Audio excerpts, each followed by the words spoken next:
FaceTiming me? What are you doing? I think so. I think it's called FaceTiming, but that's for young people to figure out. In today's episode, the Bucks get Drew Holiday. James Harden turns down $50 million a year, and Theo Epstein leaves your Cubs, Wilbon.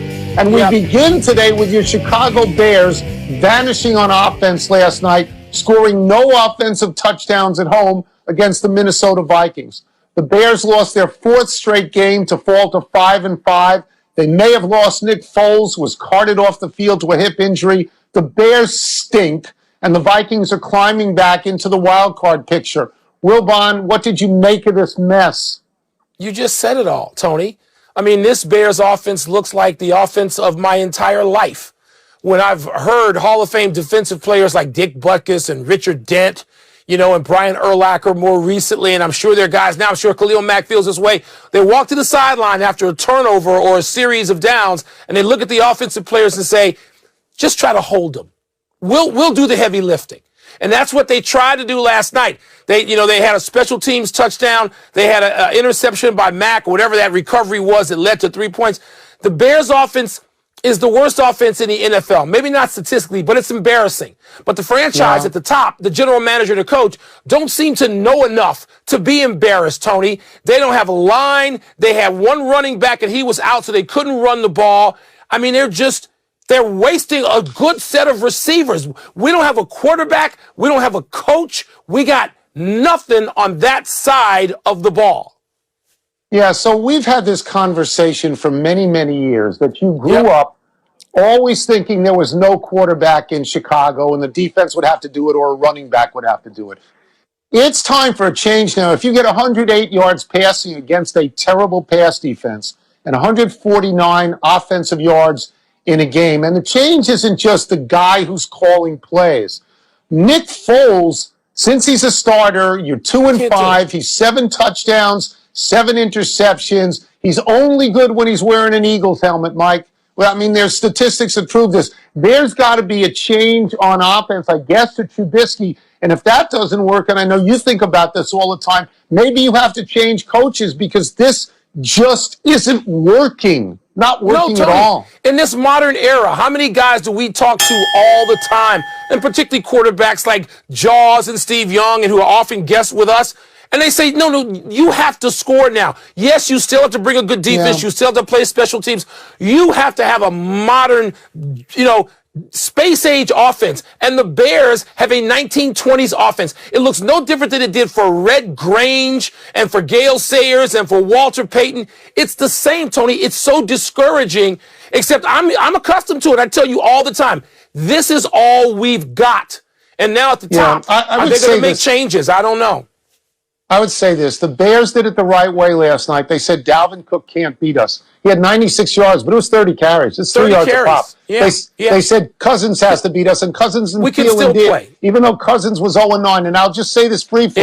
In the last 5 or 6 weeks, Minnesota and Atlanta are 2 of the better teams in the league. Yeah, they've come alive. They've come alive, Tony. We got to stop talking about the Bears because I'm too upset about it now. So we'll move 90 miles, Tony, essentially north and a little bit west. The Milwaukee Bucks are making their play to keep Giannis Antetokounmpo and win a title.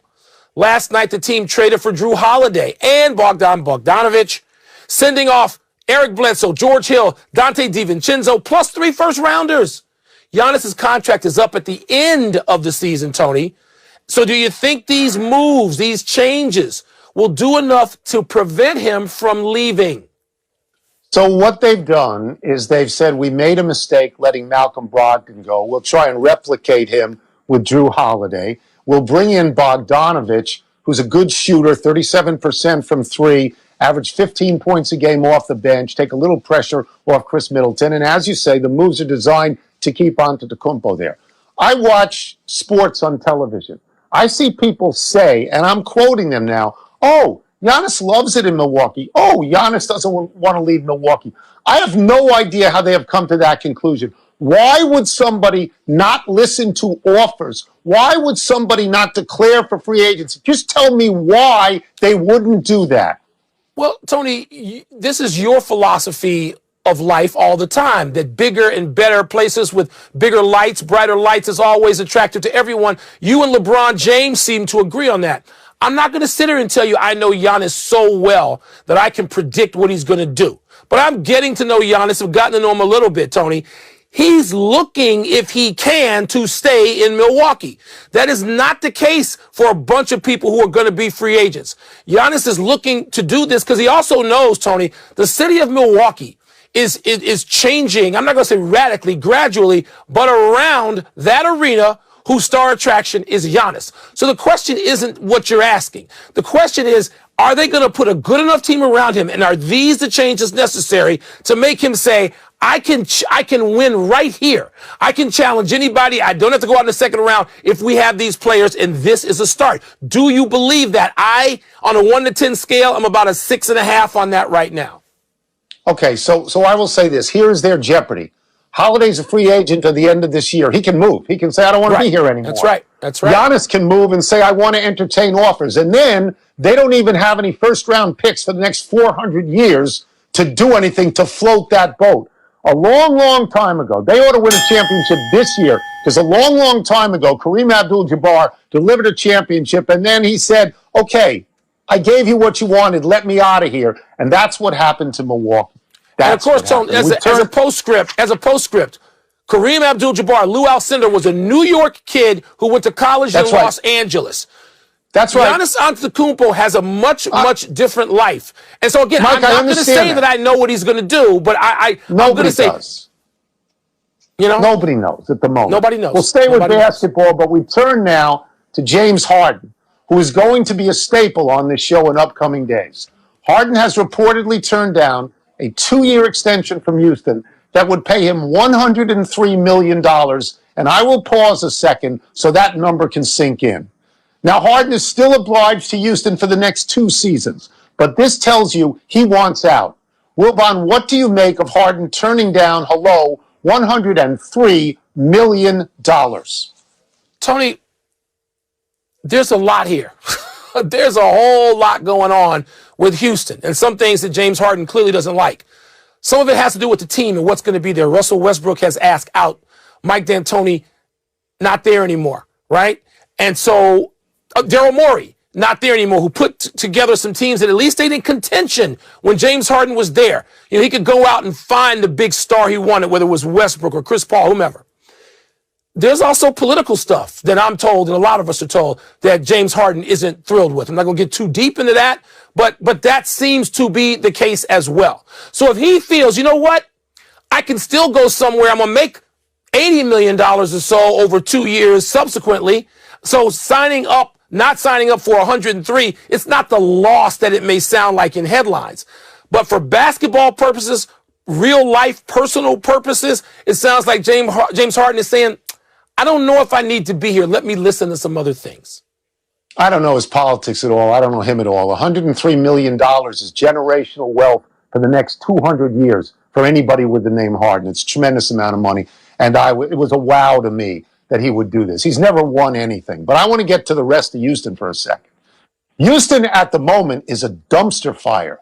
They got a new owner who came in a year or two ago and ran his yap about how he was smarter than everybody else. And here's what's happened.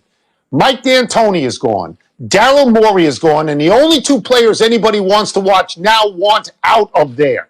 Okay, so you're headed for Sacramento land in Houston. No one's going to pay any money to watch your team. It's a desert at some point. So congratulations on the purchase, Mr. Fertitta, because this thing has gone down the drain.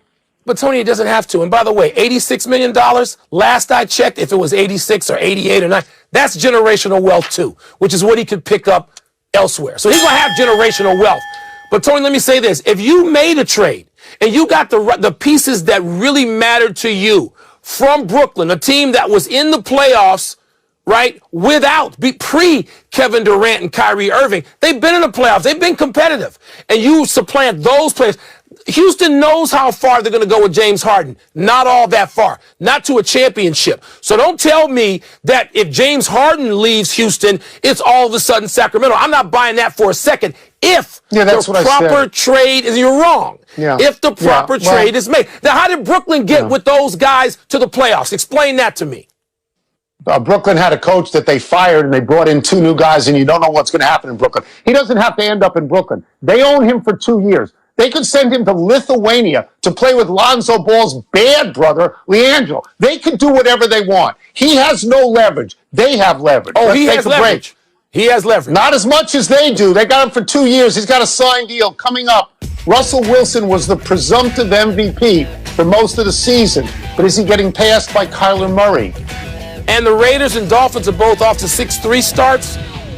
Who's better? Have you been paying attention to the NBA and people who have long-term contacts and have leverage? Clearly the air is thin in the attic. I don't think he can name where he's going to go if they decide they can get a better deal somewhere else. That's true. The Interruption is presented by Grey Goose. Goodbye, Grey Goose. Part of Happy Hour.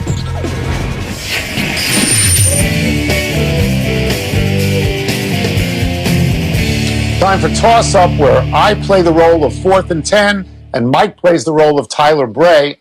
Who's that? What's first? Toss Up Day play Thursday. Who has impressed you more this season, Kyler Murray or Russell Wilson?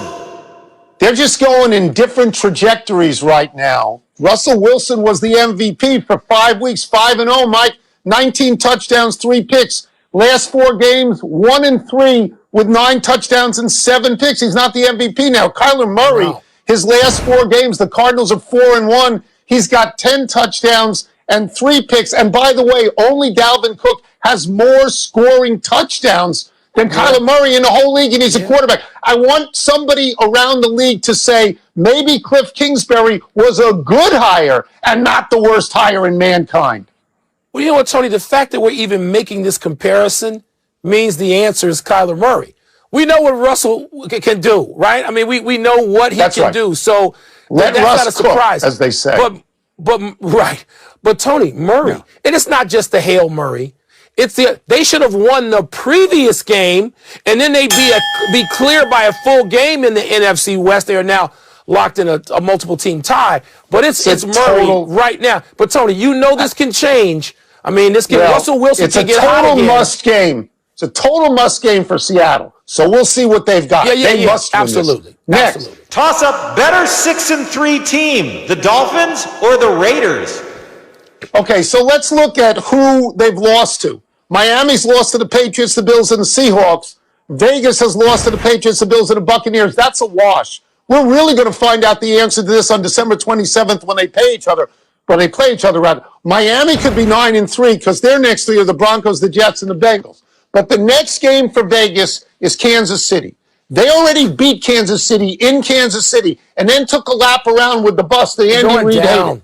If they beat them again and they have 2 on Kansas City, there's nothing on Miami's resume or anybody's resume to match that if it happens. Miami is the number 5 team defense in the league, Tony, in terms of points allowed. Points allowed, I'll take any time. I know they're much further down. And the yards allowed, the official measure of team defense. No, but points is what matters. Points in points allowed matters to me too. But Tony, going back to the Raiders, and so I'll take Miami to answer the question. The Raiders are going to get popped. They're going down hard. And your boy Gruden, they're good enough for him to have that silly smirk again. And he's bobbing and he's weaving and he's nodding. He looks like a bobblehead doll. Yeah. They're going to get their butts whipped. Yeah. You know what happened the last time you said that? You said Notre Dame was going to get crushed. How'd you do on that one, Mike? That's it. Let's take one last break. Still to come, Greg Marshall out at Wichita State. Wow. I mean, that is pretty big news, Tony. And Theo Epstein leaves the Cubbies. Where's Theo going to go now? I got a landing spot for him. Can I tell you that's as big a wow as Greg Marshall? Theo Epstein leaving the Cubs. No, it isn't. We've known since spring training he was going to leave. Yeah. You've known about it all the time. Somebody got in your ear. Nobody else knows. No, I've known. Happy time, people. Happy 75th birthday, Elvin Hayes. Once upon a time, the Big E may have been the greatest big forward in NBA history. He teamed with Wes Unseld to give the Washington Bullets their only NBA championship in 1978. He was a 12-time All-Star, a great scorer and rebounder, a Hall of Famer. But as great as Hayes was in the pros, he was an even bigger star in college. Because in college, he beat Lou Alcindor in UCLA, and as a result became Player of the Year in 1968. UCLA was unbeaten and on a 47-game win streak when Houston beat them in the Astrodome 71-69. Hayes went for 39 points and 15 rebounds. Alcindor, playing with a scratched cornea, got only 15 points. It was labeled the game of the century. In the rematch in the NCAA semifinals, UCLA got revenge by a wide margin, 101-69, and held Hayes to 10 points. UCLA went on to win the national championship. But beating Alcindor, as Kareem Abdul-Jabbar was known then, was unheard of. He lost only 2 games in college, and Elvin Hayes achieved a kind of basketball immortality by doing it.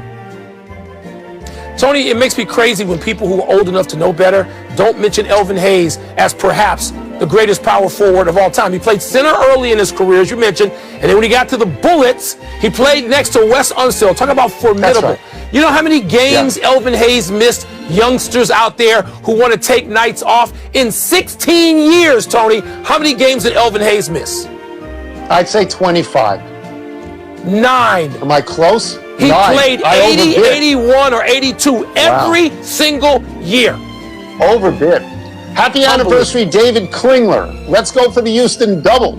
On this day 30 years ago, Klingler set an NCAA record by tossing 11 touchdown passes to lead Houston to an 84-21 win over Eastern Washington. Klingler completed 41 of 58 passes for 572 yards. In his 4 seasons at Houston, Klingler set school records for passes, completions, yards, and touchdowns. In 1990, his junior year, Klingler set the NCAA record for touchdown passes with 54, which was ultimately broken by Hawaii's Colt Brennan, who threw 58 in 2006, but Brennan played 3 more games than Klingler. Klingler finished 5th in the Heisman voting in 1990, behind, among others, Ty Detmer of BYU and Rocket Ismail of Notre Dame, far bigger football programs than Houston then. Eventually, Klingler went number 6 overall in the NFL draft to Cincinnati, but he was a bust. He was 4-20 as a starter there with 16 touchdowns and 22 interceptions. College was definitely kinder than the NFL for Klingler. Yeah, Tony, the people who were skeptical about Klingler in college when he was piling up those numbers and, during the pre-draft period, they turned out to be right. But I wonder, in a different time and place now, where so much of what Houston was doing is more accepted now, more widely, would his life turn out to be different? Would his career turn out to be different now?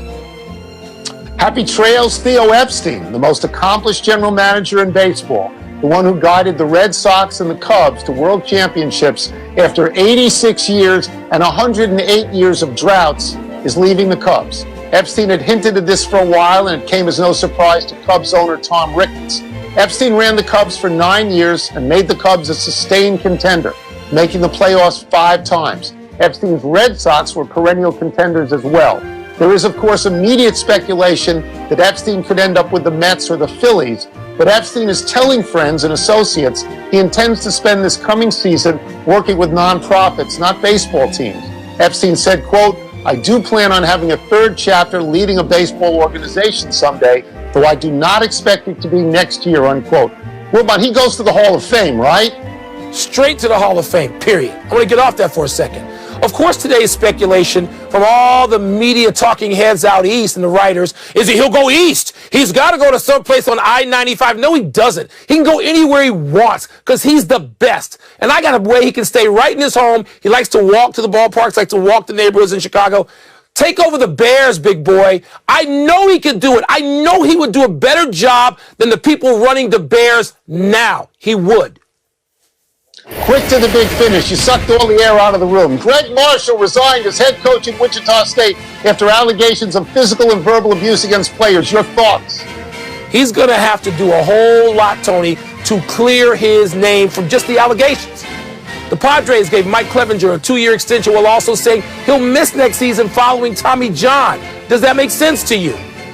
Yeah, they love him. He's an ace. Mark Stein says the Knicks and the Hornets are the 2 teams with potential interest in trading for Russell Westbrook. What's the best place for him? Not I-95, I'm He's going sure. to wind up in New York. You know he's going to wind up there. The next 2 games for the Miami Hurricanes will be rescheduled due to COVID. Will they even finish the season? Maybe not the scheduled season, but they'll finish us season. Last one in action tonight. 2 games. Pick the winners, Mike. Tony, I'm going to go Buffalo and Kent State. Anything other than that would be huge upsets tonight. Out of time. Trying to do better the next time. I'm Tony Kornheiser. I'm Mike Wilbon. Same time tomorrow, Knuckleheads. You can get the podcast on the ESPN app or Apple Podcast.